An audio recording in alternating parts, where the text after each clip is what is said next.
Salutare prieteni și bine ați revenit la un nou episod. Piața cripto trece din nou printr-o corecție, dar cele care suferă sunt altcoinurile, mai ales, mare atenție, altcoinurile care au capitalizări de piață mai mici. Dar v-am zis acest lucru de acum 2 luni de zile, că mă aștept ca în perioada următoare altcoinurile să sufere în fața BTC-ului. Încă nu s-a terminat suferința pe altcoinuri, da?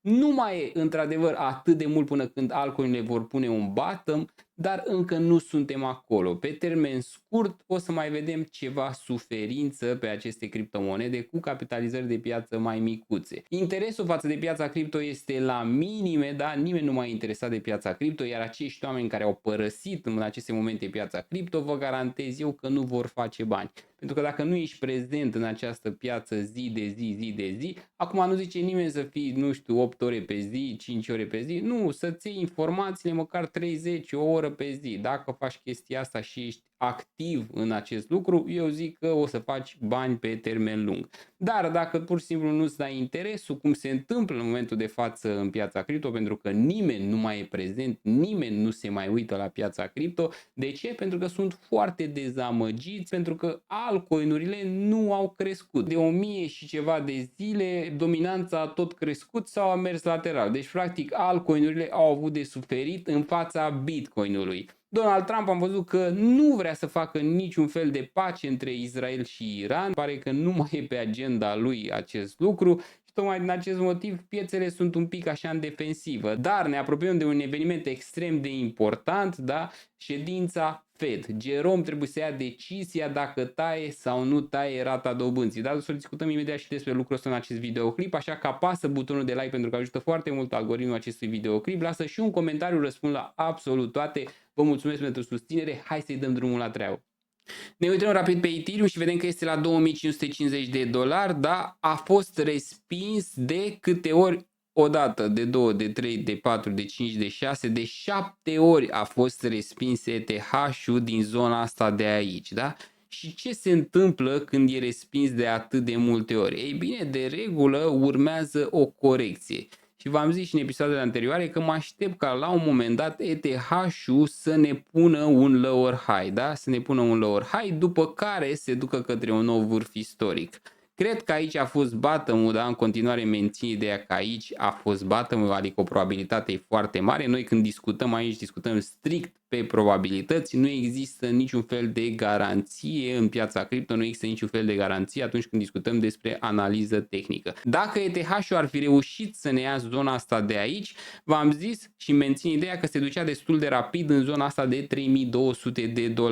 Însă nu a reușit și a fost respins de atâtea ori, iar acum automat este într-o corecție nu atât de agresivă, dar este într-o corecție. Nu arată atât de bullish în momentul de față, cel puțin pe termen scurt. Pe termen mediu, atâta timp cât stăm peste zona asta de aici, suntem în regulă. Dacă am pierdut zona de 2200, atunci sunt șanse mari să le vedem chiar și sub $2000. Dar discutăm despre lucrul la momentul în care o să fim acolo. Nu e atât de bullish în momentul de față, dar lucrurile în cripto știm foarte clar că se pot schimba foarte repede. Ca și probabilitate, în procent de 70%, mă aștept ca ETH-ul să se corecteze. Totuși, ia uitați ce se întâmplă. BTC-ul a crescut în dominanță cu 1,5%. ETH-ul a rămas pe acolo, da, a crescut și el, plus 0,2%. În schimb, altcoinurile, da, care au capitalizări de piață mai micuțe, ce v-am zis? În continuare într-o suferință, da, minus 1,70%. Și în continuare o să se întâmple la fel. În continuare, altcoinurile cu capitalizări de piață mai mici vor suferi. V-am zis asta de ceva timp și dacă ne uităm un pic și pe acest grafic pe care probabil deja îl știți, încă nu suntem acolo, încă nu suntem la bottom, da? Trebuie să mergem aici pe zona asta, să zicem, da, nene, gata, am scăpat, suntem la bottom, urmează să performeze și altcoinurile mai bine decât Bitcoin. Urmează să facem acele gain-uri, da, pe care le așteptăm de atâta timp. Dar până când nu suntem aici pe zona asta, cel puțin să picăm sub 0,3, da? Momentan suntem la 0,32, noi nici măcar n-am picat sub 0,3. Până când nu o să picăm acolo, nu avem de ce să ne facem sperație atunci când vine vorba de altcoin-uri, da? Mare atenție, cele care au capitalizări de piață mai mici. Și șansele sunt foarte mari ca altcoin-urile care au capitalizări capitalizări de piață foarte mici să ne pună noi bottom-uri, da? Deja unele dintre ele au pus noi bottom-uri și cred că în continuare vor fi și altele care vor pune noi bottom-uri. Dar totuși sunt de părere că la un moment dat vom găsi acel bottom și în 2025 pe final sau început de 2026 să înceapă acel altcoin season. Știu că foarte mulți dintre voi probabil vă gândiți cum 2026 să dureze atât de mult, că de regulă era după anul de halving, ce se întâmplă, nu știu ce. Da, eu așa cred că poate să vină ori final 2025, ori început de 2026. Vom vedea, contează foarte mult ce se va întâmpla și la ședința Fed, la ședințele Fed, pentru că vom avea foarte multe. În continuare, ratele sunt destul de ridicate, 4,5%. Trebuie să luăm în calcul că atunci când am avut parte de acel altcoin season în 2021, ratele erau undeva la jumătate. Și un alt aspect pe care trebuie să luăm în calcul, pentru că atunci când Jerome o să vină frumos la ședință, maxim, dacă se decide să taie, o să taie cu 25 de puncte de bază. Și noi suntem acum la 4,5%. Noi până ajungem, nu știu, la un 2%, mai avem drum lung, pentru că ședințele astea sunt undeva la o lună și jumătate, da? Și prin urmare, nu ai cum să speri în momentul ăsta ca asset-urile de risc să performeze, da? Mai ales că suntem pe QT, nu suntem pe QE, o să fac un episod separat despre treaba asta, dar trecând mai departe la ale noastre, ne uităm un pic și pe chartul BTC-ului.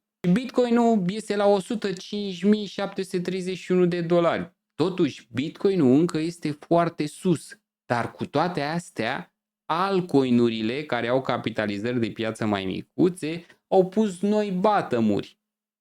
Despre asta e vorba. Și nu știu de ce, dar cred că BTC-ul o să ne închidă săptămâna asta pe roșu. Da? Ne-a închis și săptămâna trecută pe roșu și cred că și pe asta o să ne închidă pe roșu. Pentru că v-am zis care e teoria mea, repet, mă pot înșela, e pur și simplu părerea mea, că mai devreme sau mai târziu o să testăm cel puțin zona asta de aici, adică de la 98-97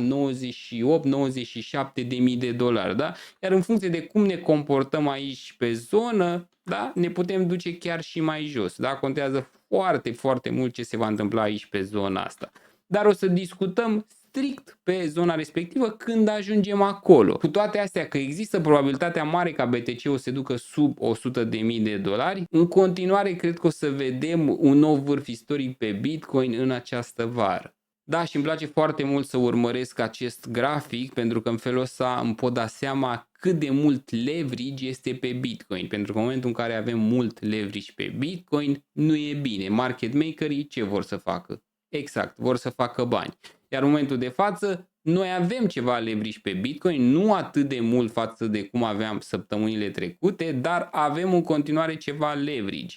Și market makerii ce fac? Urmăresc lichiditatea. Și BTC-ul se poate corecta, exact cum s-a întâmplat și aici. Da? Sunt foarte mulți oameni în momentul de față long pe Bitcoin. Tocmai din acest motiv mă aștept ca BTC-ul să se ducă chiar și un pic mai jos. Repet, când zic acest lucru, nu mă refer că se va întâmpla mâine, poimâine, da? Vorbim pe o perioadă de, nu știu, o săptămână, două, nu vorbim pe o perioadă de mâine, poimâine și așa mai departe. De regulă, când fac analize pe grafice, mă uit pe weekly, da? Pe weekly, mare atenție, pe time frame-uri mai mari, pentru că cei care sunt trader de 5 minute, ăia vor pierde bani. Vă garantez eu treaba asta. Traderii pe 5-15 minute, aia pierd bani. Pe termen lung pierd bani, vă garantez eu 100%. Să discutăm un pic și despre ședința Fed. O să aibă loc peste o zi și 6 ore mai exact, da? Iar oamenii în momentul de față se așteaptă ca Jerome să nu taie rata dobânzii, da? În procent de 0,1% se așteaptă ca Jerome să taie rata dobânzii, iar 99,9% se așteaptă ca el să nu taie rata dobânzii. Prin urmare, și eu cred că nu o să taie rata dobânzii, mai ales că inflația a venit un pic în creștere, totuși mai jos față de cum erau așteptările, dar un pic în creștere. Și Jerome ce vrea? Vrea să vadă inflația la 2%, noi nu suntem la 2%, vrea să vadă că șomajul începe să crească, șomajul nu a început să crească și prin urmare el stă în continuare în defensivă, el nu vrea să taie rata dobânzii. Însă ceea ce e important este ce o să zică, da, la ședința Fed, pentru că dacă are un discurs bullish, atunci piețele de capital pot crește. Dacă e un pic bearish, da, și ne zice economia nu e pe drumul cel bun, că nu mai zice un pic de tarifele lui Trump, ce se va întâmpla, că nu știe nici el ce o să se întâmple, că am mai zis el la ședințele trecute că nici el nu știe ce urmează să se întâmple din cauza tarifelor lui Trump. Păi, nene, ești la Fed, la Rezerva Federală, adică gen, n-ai și tu niște date, că el zice mereu more data, more data.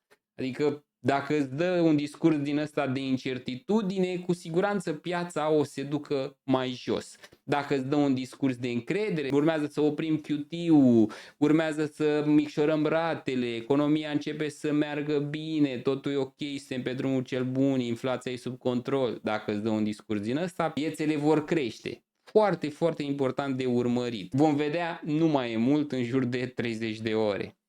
Da, și Donald Trump a zis foarte clar că el nu a încercat să ia legătura cu Iranul sub absolut nicio formă, da? Deci v-am zis, lui Donald Trump pare că în momentul de față îi convine ca acest război să aibă loc, da? Pare că îi convine, are probabil ceva interese acolo. Într-adevăr, el a mai zis că Iranul ar fi trebuit, deci mare atenție, ar fi trebuit să semneze un deal, deci în trecut ar fi trebuit să semneze un deal, ca și cum acum dacă semnează un deal și vrea să facă un deal, noi nu prea suntem de acord pentru că suntem acolo, călare pe ei.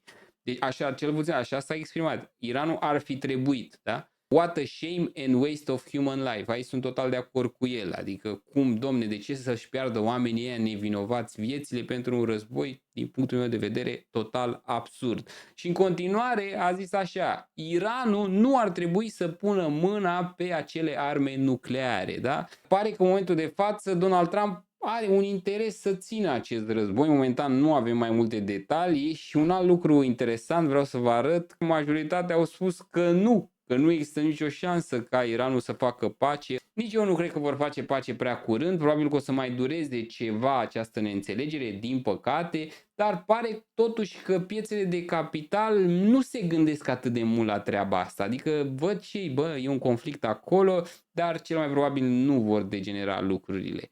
Asta e chestia ce ține piața totuși atât de sus. Mă refer la Bitcoin în special. Pentru că dacă oamenii ar fi fost, nu, războiul o să dureze, nu a început ca să se termine repede, piețele nu ar mai arăta așa. Pentru că Iranul e o țară foarte importantă atunci când vine vorba de petrol. Automat poate afecta foarte, foarte mult economia lumii. Mare atenție, economia lumii. Și oamenii se gândesc, nu cred că o să țină atât de mult războiul ăsta, cel mai probabil se va termina cât de curând, nu știu, 2-3 săptămâni, deci nu avem totuși de ce să ne facem atât de multe griji, nu am de ce să-mi vând acum Bitcoin, nu am de gând să-mi vând acum Tesla, Apple și așa mai departe, pentru că am văzut că și bursa se ține foarte, foarte bine, cel puțin până acum, dar dacă oamenii realizează și semnalele sunt că războiul ar putea să dureze, ei bine, atunci piețele ar arăta cu totul și cu totul diferit. Da? Foarte, foarte important acest aspect. Ăsta e episodul de astăzi. Nu uitați să apeși butonul de like pentru că ajută foarte mult algoritmul acestui videoclip. Pe mine mă puteți găsi și pe grup, fie pe grupul gratuit, fie pe grupul privat. Da? Găsești toate linkurile în descrierea acestui videoclip. Până data viitoare, eu am fost Ciprian, aveți grijă de voi.